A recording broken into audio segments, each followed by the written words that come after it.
And at this point, I'd like to say a big shout out to Lovee. Thank you so much for getting this event together.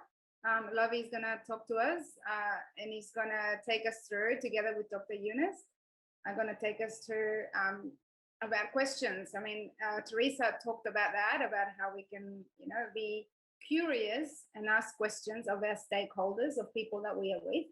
So there's a lot we can do in that space, and I'm really looking forward to hearing a bit of a framework or some pointers on how we can have the courage, first of all, to ask questions, but not just any question, to be curious and listen, and to ask the right questions from my stakeholders. So I'll pass it over to you girls.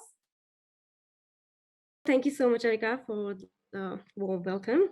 So hello, everyone. I am Lovee Jain, and I am a software developer at the City of Ballarat, and also a Women Techmaker Ambassador and a GDG Melbourne organizer. Thank you so much again for joining us today. And today I have here with me Dr. Eunice Sari.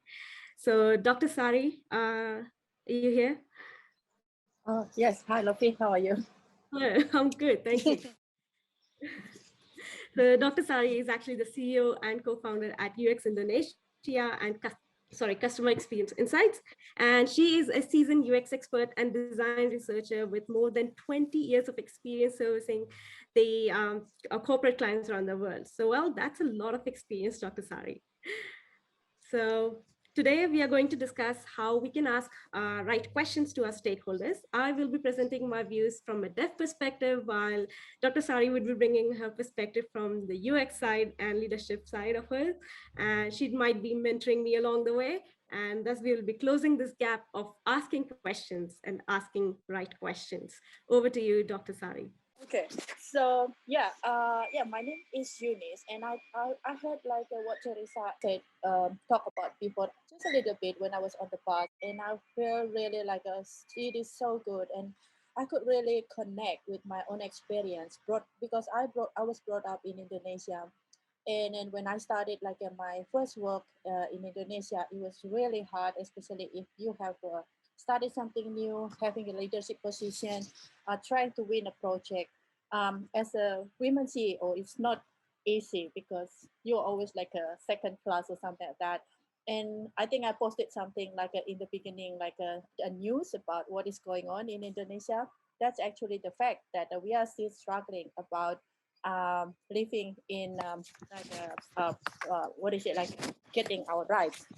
So my day-to-day thing is like a pitching, managing project, and everything. And when we talk about stakeholders, I believe everyone here is dealing with the stakeholders. So I'm dealing with the stakeholders, not just the people who I'm designing the product with, but the people who are actually giving the money, making the decision. And it is hard sometimes, especially first as the external consultant, and then the second you are as a female, and especially in the masculine community like in Indonesia. So but we can't go away from that. So one day like I got a lot of projects, and one of the projects that I just finished is the one that we had to build something for 25,000 like employees. So it's basically like a one big platform that actually help each other to get the one source of truth. So this was very hard because everyone has their opinion, and then everyone has been in that platform for such a long time. And changing the platform was really difficult. So communicating, just telling them it's going to be changed. So it was so difficult. And especially like sometimes I'm thinking like, what do I have to do? Because some people like maybe look down at you like, oh, what do you do about technology? I mean, it's like even though I have doing this for a long time, I mean, like people still some doubt about that. But we can't go away from that because we just need to get the buy-in. We need to do the right thing. Some of the stakeholders, they are really powerful, and some of them not really powerful, but they have a great interest. So on the other, there are so vice. So like it's so varies. And so what happened is that what I do is like I always like come and show results, so show some evidence to them with my UX research, because I think it is the best way, like we show what is it, like a data, rather than like going on with our own assumption. So that's one thing. But when I'm doing that, like one thing that I found out really, really useful is when you ask questions. So everyone wants to be the one who knows everything. And it's like when you ask question, asking sometimes like asking like you don't know anything, but then it's actually building confidence, slowly help you for yourself to understand, but then also for the stakeholders to, oh, well, this person actually wants to learn. I want to teach them and I want to give all this information. So I think I talked with Lovee, and yeah, this is a really good topic, and I'm happy to share more about that as we go. So over to you, Lovee. So I actually had a similar experience with different stakeholders. So sometimes stakeholders have different ideas, and sometimes those ideas could maybe not provide a very good user experience. So for example, just last month, I had been working on a very long form. So it used to be a PDF form, and we were to just digitize it, make it much more interactive. And we received this request from the stakeholder asking that if we could make all the fields mandatory. Now, if you are a customer who is asked to do a very big long form and all fields are mandatory, I'm sure you would be pissed. So at this point, there were a few things that I wanted to know why the customer, why that request was there. So there are a few things, the pointers that I used to ask my stakeholder a few questions. So the first pointer I used was about issues. So exactly what issue are we tackling? Why do we need that feature or the request? The second thing would be data. Now, if this is a long form with so many fields, I'm sure we'll be collecting a lot of data. But if you're not going to use that much of data, why not just cut the noise and make a few fields optional and giving a good user experience? The third thing that I usually care about is the result and the impact. So how would that affect the business or stakeholders if we are not able to fulfill it? How would it affect the business process? So Dr. Sari, do you think I'm asking right questions? Yeah, I think that's perfect because stakeholders usually, like especially those the one from the business, they actually are like result minded. So okay, you are doing this, you are we are spending a lot of time here, like what is the result, what will be the impact. But actually I just want to add as well, like things like risk, and the risk of doing that, what actually make things work and what actually makes something successful, is something that we can actually ask the people to what is it, like ask the stakeholder to think about. So if we do this idea, because sometimes they already have the idea and we have shown them the data, and but they don't really like a think based on the data. I mean, like a, okay, let's sit down and think what aspect would make things what makes things successful, on what aspect would make things like a failure for this project. And then the other thing is like this is they really care so much about that. And then the next one is the implementation and effort, because it's all about money. Like if they want to know, like if I want to do this, how difficult it is going to solve this problem. I mean, like this is good idea, nice to have, but is it good one? So we have to ask so as many as possible questions. So as the developer, as a designer or as a consultant, we are not making like a make up something. I think you do the right thing, but I just want to add to other things like the implementation effort and the risk. Thank you. Thank you so much, Eunice. That's really helpful. So the other thing I wanted to talk about was the dev effort. So when it comes to prioritizing different stakeholder requests, I like to use Pareto principle, which is like the 80-20 rule. So which means that 80% of effects come from 20% of causes and 80% of results come from 20% of effort. So I'll give an example. What I mean by this is, so we have so many forms, and when a user submits a form, it usually goes to our customer experience team, and someone from the team would actually manually copy that data from one place to another. So we actually automated that process.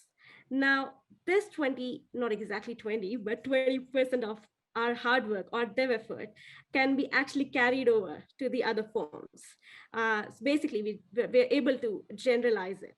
So in such a scenario, when we are about to prioritize the projects and with the dev effort, so if we get requests from stakeholders, I usually try to ask questions again around issues. So I will ask questions like, the issues would be, is there any chance that we might lose existing users or data? Talking about data, have we got the proper user research done? Or do we have enough statistics that this request is actually needed in the first place? The third one, again, about the results and impact. So, I mean, what are we exactly trying to achieve from this stakeholder request? Like, are we trying to achieve operational efficiency, cost cut down, or appropriate use of resources?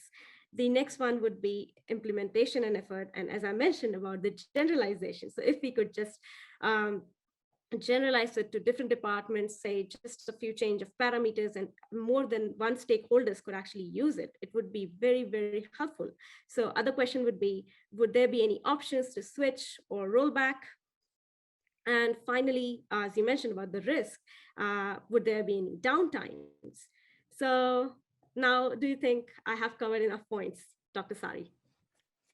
Yeah, I think you are doing the right thing because Pareto principle has been used a lot in UX, and I think it is good that if your company actually using this, or at least you're starting to use this one. So it is a good initiative if you started to use this one, and this is actually a good way for us, like a good model actually to save our stakeholders money, and then like keep them like a focus on what they are doing. And yeah, with the data that we have, actually we can help the stakeholders to save a lot of effort in repeating the same thing. So that's good ones, Lovee. Thank you. Thank you, Dr. Sari. So now I had a personal question for you. So this is coming from a junior dev who's just starting getting into sprints and backlog planning. So like while many organizations excel at this, it often gets disrupted with the urgent requests or bugs or projects. And when this happens, it becomes very hard to prioritize stuff. And for developers, mainly, it becomes difficult to do the code optimization process and keep up with the best practices. So what would you suggest in such a situation to prevent the? Okay. Yeah, so on my personal case, actually, I always have what is called as OKR. If you haven't heard about that, it's Objective Key Result. Actually, Google used that and introduced that a lot for their people. So it is Objective Key Result. It's like we no matter what how junior, how senior you are, everybody has one thing, like a one objective, and there's like a subsequent key result that needs to be achieved. And we have to be consistent in that, so we're not going everywhere. And always have to keep asking, are we on the right track? Are we on the track? This is a good question as well that we have to ask our stakeholders. Other stakeholders might be like our colleague or our users, and also our business stakeholders as well. And the second thing that I usually do in my company is the pair mentoring. So I never let a junior working by themselves, like especially for the first couple of months, because learning happens all the time. It's like an ongoing process of learning. Even if you are senior, you learn every day. So in the process of learning, it's actually like you can ask each other. And it's like if you are a senior, you should not feel that you know everything. You have to ask. You need to be humble. And if you are junior, you should not be afraid to ask questions, because as I said in the beginning, everyone like to be asked questions, most of the people, I guess. And I think what Nikki, no, what Teresa said before was actually something that I would say as well. he also mentioned as well. Sometimes we are lucky in Australia that we all are equal, but sometimes in many places, like equality in workplace is not something that we can get so easily. But then we have to change the world. We have to be able, if we already know, so it is our responsibility to voice our voice, like to say what we have in mind. And one of the things, the most humble way to start is like to ask question, and especially to ask the right question.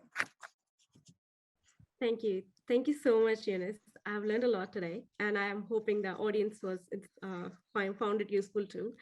So we would like to do a quick time-boxed activity within like 3 minutes. So the scenario is that, so we'd like audience to ask questions. Don't worry, they don't have to be right. So you can ask as many questions as you like, but the scenario is when you have stakeholders giving you some vague requests. For example, here in this slide, that it's a design company, but your stakeholders coming to you asking, can we use artificial intelligence to detect fraud? So what kind of questions would you ask to understand their vague requests? So you just have to ask questions now. Ask as many as question. Don't wait until like you got the best question. You can ask them in the chat, so don't feel like you have to speak to the camera if you don't want to. Wow, that's good. There's lots of questions coming through. Okay, so we have got a few questions here. That's really good because Lovee, we actually have this activity in the company, like in a lot of company actually, because people sometimes are too shy to ask questions. So in order to practice democratization, actually we have this time boxing, like we kind of like force everybody to ask questions using anything like a Slido or anything like anonymously, so to be answered by the stakeholders. So this is good. So thank you so much, Eunice. It's been a very helpful session. Now I think I've got the courage to ask questions. I'll be implementing it more. I would also like to thank my team and Katie for doing a meta discussion with me on the same thing in our last mentoring session. So yes, mentoring helps.